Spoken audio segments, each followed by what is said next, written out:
ನಮಸ್ಕಾರ ಸ್ನೇಹಿತರೆ. ನಮ್ಮ ರಾಜ್ಯದಲ್ಲಿ ಅಷ್ಟೇ ಅಲ್ಲ, ಇಡೀ ದೇಶದಲ್ಲಿ ಬೆಂಗಳೂರು ಗ್ರಾಮಾಂತರ ಲೋಕಸಭಾ ಕ್ಷೇತ್ರದ ಫಲಿತಾಂಶ ಏನಾಗುತ್ತಪ್ಪ ಅನ್ನುವಂತ ಕುತೂಹಲ ಗರಿಗೆದರಿರೋದಂತೂ ನಿಜ. ಪ್ರತಿಯೊಬ್ಬರಿಗೂ ಬೆಂಗಳೂರು ಗ್ರಾಮಾಂತರದ್ದೇ ಚಿಂತೆ. ಕಳೆದ ಬಾರಿ 2019 ಲೋಕಸಭಾ ಚುನಾವಣೆಯಲ್ಲಿ ಮಂಡ್ಯ ಯಾವ ತರ ಹಾಟ್ ಸ್ಪಾಟ್ ಆಗಿತ್ತು, ಈ ಬಾರಿ ಆ ಸ್ಥಾನನ ಬೆಂಗಳೂರು ಗ್ರಾಮಾಂತರ ಕ್ಷೇತ್ರ ತುಂಬಿದೆ ಅಂದ್ರೂ ತಪ್ಪಾಗಲ್ಲ. ಇದು ಮದಗಜಗಳ ಕಾಳಗ ಅಂದ್ರೂ ತಪ್ಪಾಗಲ್ಲ. ಯಾಕೆಂದ್ರೆ ಕಾಂಗ್ರೆಸ್ ನಲ್ಲಿರ್ತಕ್ಕಂಥ ಅಭ್ಯರ್ಥಿನೂ ಸಹ ಅಷ್ಟೇ ಸಮರ್ಥವಾಗಿದ್ದಾರೆ.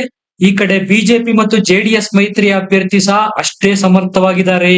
ಸ್ನೇಹಿತರೆ, ಒಂದಂತೂ ಬರೆದಿಟ್ಕೊಳ್ಳಿ, ಈ ಬಾರಿ ಬೆಂಗಳೂರು ಗ್ರಾಮಾಂತರದ ಕ್ಷೇತ್ರ ಅಚ್ಚರಿಯ ಫಲಿತಾಂಶ ಕೊಡೋದಂತೂ ಗ್ಯಾರಂಟಿ. ಈ ಕ್ಷೇತ್ರದಲ್ಲಿ ಯಾರು ಗೆಲ್ತಾರೆ, ಎಷ್ಟು ಲೀಡ್ ಇಂದ ಗೆಲ್ಲಬಹುದು, ಇದರ ಬಗ್ಗೆ ಸ್ಪಷ್ಟ ಮಾಹಿತಿ ಕೊಡ್ತೀನಿ. ಅದಕ್ಕೂ ಮುಂಚೆ ನಮ್ಮ ಚಾನಲ್ ನ ಸಬ್ಸ್ಕ್ರೈಬ್ ಮಾಡಿ, ವಿಡಿಯೋನ ಲೈಕ್ ಮಾಡಿ, ಶೇರ್ ಮಾಡಿ. ಸ್ನೇಹಿತರೆ, ವೋಟಿಂಗ್ ಪರ್ಸೆಂಟೇಜ್ ನಲ್ಲಿ ಡಿಪ್ ಆಗಿದ್ರೆ ಅಥವಾ ಕಳೆದ ಬಾರಿ ಏನಾಗಿತ್ತು ಅಷ್ಟೇ ಪ್ರಮಾಣದ ವೋಟಿಂಗ್ ಪರ್ಸೆಂಟೇಜ್ ಏನಾದ್ರೂ ಬೆಂಗಳೂರು ಗ್ರಾಮಾಂತರ ಎಂಪಿ ಕ್ಷೇತ್ರದಲ್ಲಿ ಆಗಿದ್ರೆ ಈ ಆಶ್ಚರ್ಯ ಇರ್ತಾ ಇರ್ಲಿಲ್ಲ.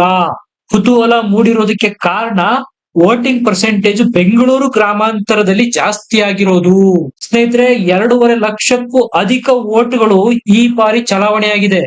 2019ಕ್ಕೆ ಕಂಪೇರ್ ಮಾಡ್ಕೊಂಡ್ರೆ ಈ 2.5 ಲಕ್ಷ ಅಧಿಕ ವೋಟ್ಗಳಲ್ಲೇ ಇದೆ ಚುನಾವಣೆಯ ಫಲಿತಾಂಶ. ಇದು ನಾಡಿನ ಮತ್ತು ದೇಶದ ಜನತೆಯನ್ನು ತುದಿಗಾಲ ಮೇಲೆ ನಿಲ್ಲುವಂತೆ ಮಾಡಿದೆ.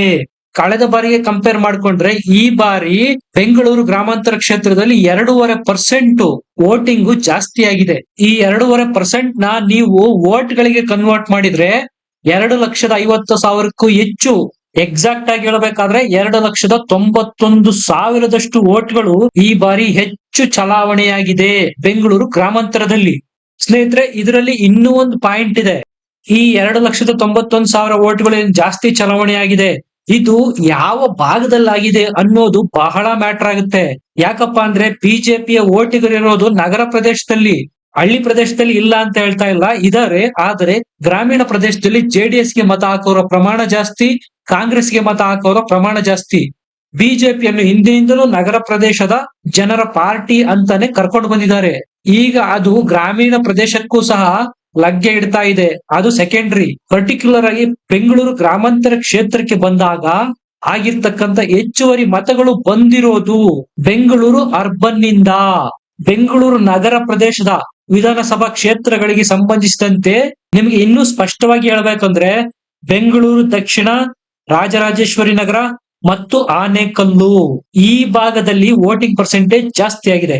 ಇದು ಈಗ ಬಿಜೆಪಿಯ ಅಭ್ಯರ್ಥಿ CN ಮಂಜುನಾಥ್ ಅವರಿಗೆ ಎಲ್ಲೋ ಒಂದ್ ಕಡೆ ಆಶಾ ಕಿರಣ ಕಾಣಿಸ್ತಾ ಇದೆ. ಸ್ನೇಹಿತರೆ, ಈ 3 ಕ್ಷೇತ್ರ ಬೆಂಗಳೂರು ದಕ್ಷಿಣ, ಆನೇಕಲ್ ಮತ್ತು ರಾಜರಾಜೇಶ್ವರಿ ನಗರ ಒಟ್ಟಾರೆಯಾಗಿ ಬೆಂಗಳೂರು ಗ್ರಾಮೀಣ ಕ್ಷೇತ್ರಕ್ಕೆ ಕಂಪೇರ್ ಮಾಡ್ಕೊಂಡ್ರೆ 40ರಿಂದ 45% ನಷ್ಟು ಓಟು ಈ 3 ಕ್ಷೇತ್ರಗಳಿಂದ ಬಂದ್ಬಿಡುತ್ತೆ. ಇನ್ನು ಉಳಿದಿರ್ತಕ್ಕಂಥ 50 ಅಥವಾ 55% ಓಟು ಉಳಿದಿರೋ 5 ಕ್ಷೇತ್ರಗಳಿಂದ ಬರುತ್ತೆ. ಸ್ನೇಹಿತರೆ, ಇದರಿಂದ ಏನ್ ಗೊತ್ತಾಗತ್ತಪ್ಪ ಅಂದ್ರೆ ರಾಜರಾಜೇಶ್ವರಿ ನಗರ, ಬೆಂಗಳೂರು ಸೌತ್ ಮತ್ತು ಆನೇಕಲ್ಲು, ಈ 3 ಭಾಗಗಳಲ್ಲಿ ಹೆಚ್ಚಿನ ಮತದಾರರಿದ್ದಾರೆ. ಅದಕ್ಕೆ ನಾನು ಹೇಳಿದ್ದು ಈ 3 ಕ್ಷೇತ್ರದಲ್ಲೇ ಆಗಿರ್ತಕ್ಕಂಥ ವೋಟಿಂಗ್ ಟರ್ನ್ಔಟ್ ಬಹಳ ಮ್ಯಾಟರ್ ಆಗುತ್ತೆ. ಇದು ಈಗ ಬಿಜೆಪಿಗೆ ಖುಷಿ ಕೊಟ್ಟಿರುವುದು. ಹೆಚ್ಚುವರಿ 2.5% ವೋಟ್ ಪ್ರಮಾಣ ಏನಿದೆ ಅದು ಎಲ್ಲ 8 ವಿಧಾನಸಭಾ ಕ್ಷೇತ್ರದಿಂದ ಆಗಿರ್ತಕ್ಕಂಥದ್ದು. ಹೆಚ್ಚಿನದಾಗಿ ಇದರಲ್ಲಿ ಇರ್ತಕ್ಕಂಥವ್ರು ಈ 3 ವಿಧಾನಸಭಾ ಕ್ಷೇತ್ರದ ಮತದಾರರು. ಹಾಗಾಗಿ ಬಿಜೆಪಿ ಅವರ ವಿಶ್ವಾಸದಲ್ಲಿದ್ದಾರೆ. 2,91,000 ಏನು ಹೆಚ್ಚಿಗೆ ಚಲಾವಣೆಯಾಗಿದ್ದ ವೋಟ್ಗಳು, ಅದರಲ್ಲಿ ಆಲ್ಮೋಸ್ಟ್ ಆಲ್ 75 to 80% ನಮ್ಮದೇ ವೋಟ್ಗಳು. ಇದು ಬಿಜೆಪಿಯ CN ಮಂಜುನಾಥ್ ಅವರ ಗೆಲುವಿನ ವಿಶ್ವಾಸನ ಹೆಚ್ಚಿಸಿದೆ. ಬಿಜೆಪಿಯ CN ಮಂಜುನಾಥ್ ಅವರ ಈ ಕಾನ್ಫಿಡೆನ್ಸ್ ಗೆ ಇನ್ನೂ ಒಂದು ಕಾರಣ ಇದೆ. ಬೆಂಗಳೂರು ನಗರಕ್ಕೆ ಸೇರ್ತಕ್ಕಂತಹ ಅಸೆಂಬ್ಲಿ ಕಾನ್ಸ್ಟಿಟ್ಯೂಯೆನ್ಸಿಗಳಾದ RR ನಗರ ಮತ್ತು ಬೆಂಗಳೂರು ಸೌತ್, ಈ ಎರಡರಲ್ಲೂ ಸಹ ಬಿಜೆಪಿ MLA-ಗಳಿದ್ದಾರೆ. ಆನೇಕಲ್ ನಲ್ಲಿ ಮಾತ್ರ ಕಾಂಗ್ರೆಸ್ MLA ಇದ್ದಾರೆ. ಕನಕಪುರ, ಮಾಗಡಿ, ಆನೇಕಲ್ಲು, ರಾಮನಗರ ಕ್ಷೇತ್ರಗಳಲ್ಲಿ ಕಾಂಗ್ರೆಸ್ನ MLA-ಗಳಿದ್ದಾರೆ. ಚನ್ನಪಟ್ಟಣ ಕ್ಷೇತ್ರದಲ್ಲಿ ಕುಮಾರಸ್ವಾಮಿ ಅವರು MLA ಆಗಿದ್ದಾರೆ. DK ಸುರೇಶ್ ಅವರಿಗೆ ಪುಕ ಶುರುವಾಗಿದೆ. ಯಾಕಪ್ಪ ಅಂದ್ರೆ ಕಳೆದ ಯಾವ ಚುನಾವಣೆಯಲ್ಲೂ DK ಸುರೇಶ್ ಅವರು ನಗರ ಭಾಗದಲ್ಲಿ ಲೀಡ್ ತಗೊಂಡಿಲ್ಲ. ಅವರಿಗೆ ಲೀಡ್ ಬಂದಿರತಕ್ಕಂಥದ್ದೆಲ್ಲ ಗ್ರಾಮೀಣ ಭಾಗದ ವಿಧಾನಸಭಾ ಕ್ಷೇತ್ರಗಳಲ್ಲಿ. ಸಹಜವಾಗಿ ಅಲ್ಲಿ ಕಡಿಮೆ ವೋಟರ್ಸ್ ಇರ್ತಾರೆ ನಗರ ಪ್ರದೇಶಗಳಿಗೆ ಕಂಪೇರ್ ಮಾಡ್ಕೊಂಡ್ರೆ. ಈಗ 2,91,000 ವೋಟಿಂಗ್ ಜಾಸ್ತಿ ಆಗಿರೋದ್ರಿಂದ, ಇದು ಆಗಿರೋದು ನಗರ ಪ್ರದೇಶದಲ್ಲೇ ಆಗಿರೋದ್ರಿಂದ ಬಿಜೆಪಿಯ ಅಭ್ಯರ್ಥಿಯ ಗೆಲುವಿನ ಸಾಧ್ಯತೆ ಈಗ ಜಾಸ್ತಿ ಇದೆ. ಸ್ನೇಹಿತರೆ, ಬೆಂಗಳೂರು ಗ್ರಾಮಾಂತರ ಲೋಕಸಭಾ ಕ್ಷೇತ್ರದಲ್ಲಿ ಒಕ್ಕಲಿಗರು ಒಂದು 8 ಲಕ್ಷದಷ್ಟು ಮತದಾರರಿದ್ದಾರೆ. ಲಿಂಗಾಯತರು 2.5-3 ಲಕ್ಷದಷ್ಟು ಮತದಾರರಿದ್ದಾರೆ. ಉಳಿದಿರತಕ್ಕಂತ 16-17 ಲಕ್ಷ ಮತಗಳಲ್ಲಿ ಮುಸಲ್ಮಾನರು ಬರ್ತಾರೆ, ಕುರುಬ ಸಮುದಾಯದ ಮತಗಳು ಬರುತ್ತೆ, ಇತರೆ ಹಿಂದುಳಿದ ವರ್ಗದ ಮತಗಳು ಬರುತ್ತೆ, SC ಮತ್ತು ST ಸಮುದಾಯದ ಮತಗಳು ಬರುತ್ತೆ. ಸ್ನೇಹಿತರೆ, ಇಲ್ಲಿ ಗಮನಿಸಬೇಕಾದ ಇನ್ನೊಂದು ವಿಚಾರ ಇದೆ. ಈ ಬಾರಿ ಡಾಕ್ಟರ್ CN ಮಂಜುನಾಥ್ ಅವರು ಜಾತಿ ಮೀರಿ ವೋಟ್ ತೆಗೆದುಕೊಳ್ಳಲಿದ್ದಾರೆ ಅನ್ನೋ ಅಭಿಪ್ರಾಯಗಳು ಸ್ವತಃ ಬೆಂಗಳೂರು ಗ್ರಾಮಾಂತರ ಕ್ಷೇತ್ರದಲ್ಲೇ ಕೇಳಿ ಬರ್ತಾ ಇದೆ. ಇದು DK ಸುರೇಶ್ ಅವರಿಗೆ ದೊಡ್ಡ ಪೆಟ್ಟು ಕೊಡೋದು ಗ್ಯಾರಂಟಿ. ಕಳೆದ ಬಾರಿ DK ಸುರೇಶ್ ಅವರು ಒಕ್ಕಲಿಗ ಸಮುದಾಯದ ಕಾರ್ಡ್ ಪ್ಲೇ ಮಾಡಿ ಗೆದ್ದಿದ್ರು. ಆದ್ರೆ ಈ ಬಾರಿ ಅದನ್ನ ಮಾಡೋದಕ್ಕೆ ಆಗೋದಿಲ್ಲ. ಯಾಕಂದ್ರೆ ಖುದ್ದು ಡಾಕ್ಟರ್ CN ಮಂಜುನಾಥ್ ಅವರು ಸಹ ಒಕ್ಕಲಿಗ ಸಮುದಾಯಕ್ಕೆ ಸೇರಿದವರಾಗಿದ್ದಾರೆ. ಮೇಲಾಗಿ ಈ ಕ್ಷೇತ್ರದ ಜನರಲ್ಲಿ ಬಿಜೆಪಿ ತೋರಿಸಿರ್ತಕ್ಕಂತ ಆಸೆ ಏನಪ್ಪಾ ಅಂದ್ರೆ, ಡಾಕ್ಟರ್ CN ಮಂಜುನಾಥ್ ಅವರು ಏನಾದ್ರು ಗೆದ್ದರೆ ಅವರು ಕೇಂದ್ರದಲ್ಲಿ ಪ್ರಭಾವಿ ಸಚಿವರಾಗಲಿದ್ದಾರೆ, ಹೆಚ್ಚು ಕಡಿಮೆ ಅವರಿಗೆ ಆರೋಗ್ಯ ಖಾತೆ ಸಿಗಲಿದೆ ಅನ್ನುವಂತ ಗುಮಾನಿಯನ್ನು ಬಿಜೆಪಿಯವರು ಈ ಭಾಗದ ವೋಟರ್ಸ್ ಅಲ್ಲಿ ಹಬ್ಬಿಸಿದ್ದಾರೆ. ಇದು ಸಹ ಡಾಕ್ಟರ್ CN ಮಂಜುನಾಥ್ ಅವರಿಗೆ ಪಾಸಿಟಿವ್ ಆಗೋ ಎಲ್ಲ ಲಕ್ಷಣಗಳು ಇದೆ. ನಾವು ಗೆಲ್ಸಿರ್ತಕ್ಕಂತ ಅಭ್ಯರ್ಥಿ ಕೇಂದ್ರದಲ್ಲಿ ಸಚಿವರಾಗ್ತಾರೆ ಅಂದ್ರೆ ಯಾರು ವೋಟ್ ಹಾಕಲ್ಲ, ಆಕೆ ಹಾಕ್ತಾರೆ. ಇದರಿಂದ ನಮ್ಮ ಭಾಗದ, ನಮ್ಮ ಕ್ಷೇತ್ರದ ಅಭಿವೃದ್ಧಿಗೆ ಸಹಾಯ ಆಗುತ್ತೆ ಅನ್ನುವ ದೂರದೃಷ್ಟಿ ಸಹ ಮತದಾರರಲ್ಲಿ ಇರುತ್ತೆ. ಸ್ನೇಹಿತರೆ, ಕಳೆದ ವಿಧಾನಸಭೆ 2023ರ ವಿಧಾನಸಭೆಯ ಲೆಕ್ಕಾಚಾರನೆ ತೆಗೆದುಕೊಂಡಾಗ ಈ ಭಾಗದಲ್ಲಿ ಬರ್ತಕ್ಕಂತ 8 ವಿಧಾನಸಭಾ ಕ್ಷೇತ್ರಗಳಲ್ಲಿ ಕಾಂಗ್ರೆಸ್ ಒಟ್ಟಾರೆಯಾಗಿ ಪಡೆದಿದ್ದು 8,13,000 ಮತ. ಬಿಜೆಪಿ ಒಂದೇ ಒಟ್ಟಾರೆಯಾಗಿ ಪಡೆದಿದ್ದು 3,62,000 ಮತ.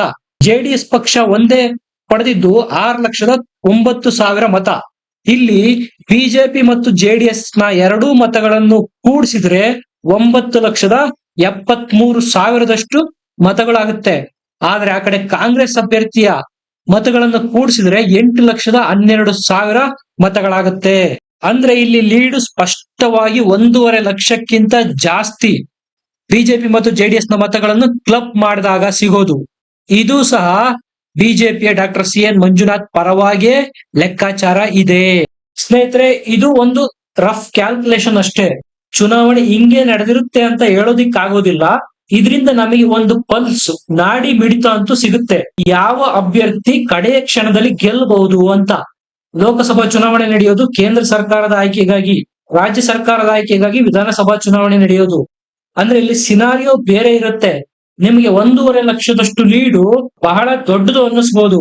ಆದ್ರೆ ಕಡೆ ಕ್ಷಣದಲ್ಲಿ ನ್ಯಾರೋ ಮಾರ್ಜಿನಿಂದಲಾದ್ರೂ ಡಾಕ್ಟರ್ CN ಮಂಜುನಾಥ್ ಅವರು ಗೆಲ್ಲುವ ಸಾಧ್ಯತೆಗಳು ಈ ಎಲ್ಲ ಲೆಕ್ಕಾಚಾರಗಳಿಂದ ಸ್ಪಷ್ಟವಾಗಿ ಗೊತ್ತಾಗೋದಂತೂ ನಿಜ. ಸ್ನೇಹಿತರೆ, ಇದ್ರ ಬಗ್ಗೆ ನಿಮಗೇನನ್ಸುತ್ತೆ? ನಿಮ್ಮ ಅನಿಸಿಕೆ, ಅಭಿಪ್ರಾಯಗಳನ್ನು ಕಮೆಂಟ್ ಸೆಕ್ಷನ್ ನಲ್ಲಿ ಬರೆದು ತಿಳಿಸಿ. ವಿಡಿಯೋನ ಲೈಕ್ ಮಾಡಿ, ಶೇರ್ ಮಾಡಿ, ನಮ್ಮ ಚಾನೆಲ್ ನ ಸಬ್ಸ್ಕ್ರೈಬ್ ಮಾಡಿ. ಮತ್ತೆ ಸಿಗೋಣ. ನಮಸ್ಕಾರ.